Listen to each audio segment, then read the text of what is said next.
Kwa majina naitwa Mandhari Line Mtondoro, ni mwenyekiti wa kijiji cha Magombo. Awali yote kwanza nipende kumshukuru Mwenyezi Mungu ambaye ametufikisha kufika hapa kuzungumza miradi ya kimaendeleo ambayo inahusika hapa kijijini. Tuna miradi ambayo kijijini hapa tunayo. Tuanze na mradi ambao tuliweza kufanikisha, mradi wa maji. Mradi ambao wananchi kwa nguvu zao tuliweza kutoa bomba kutoka maeneo ya jirani hapa, kutoka shule ya ushirika mpaka kijijini hapa, kwa lengo la kufanya maendeleo, wananchi waweze kupata huduma ya maji. Lakini kwa bahati mbaya ule mradi haukudumu sana, kutegemea na changamoto ya wale wa watu ambao tulihusika nao kufanya nao mradi. Ikawa wanatulazimisha ule mradi wananchi tuwauzie maji kwa bei ya shilingi 200, ambayo wananchi waligoma kwa sababu ni pesa nyingi kutegemea na uchumi jinsi ulivyo. Tukafanya mkutano wa kijiji, wananchi wenyewe wakaamua kwamba kwa bei ya 200 tutashindwa, afadhali tuweke maji ya mkingo kulikoni kununua maji kwa bei ya shilingi 200. Kweli ule mradi bomba limefika hapa na tumefanya huduma kwa muda mchache sana, lakini wananchi baada ya kugoma ule mradi hauko tena. Kwa hiyo tunaomba vitu kama hivi vinapofika kijijini, basi wale wenyewe ambao wanaamua kutusaidia hii miradi wawe na huruma na wananchi, kwa sababu wananchi ndio kila kitu. Sisi tupo kwa ajili ya wananchi.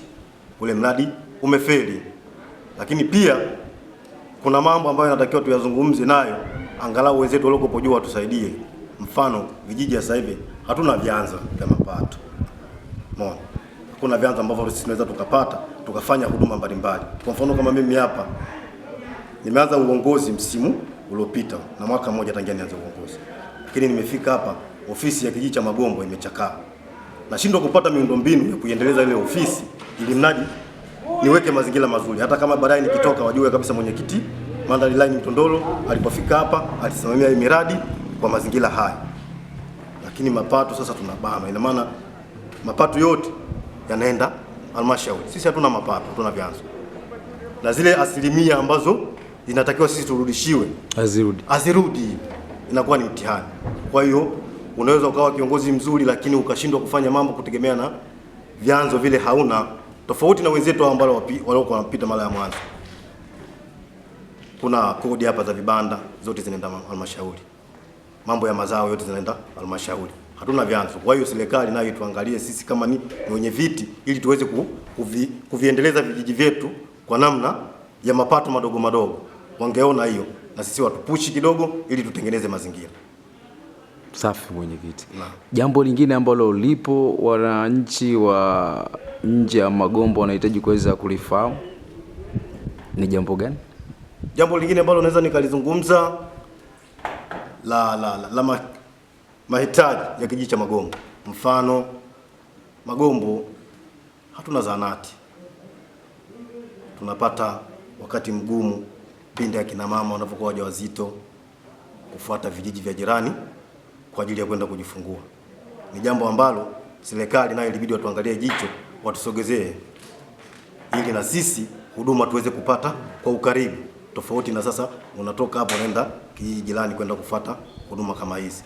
Kwa hiyo nafikiri serikali watuangalie na sisi watu ambao tumebakiwa kupata huduma kama hizo, ili mradi na sisi tupate huduma kwa ukaribu zaidi. Safi mwenyekiti.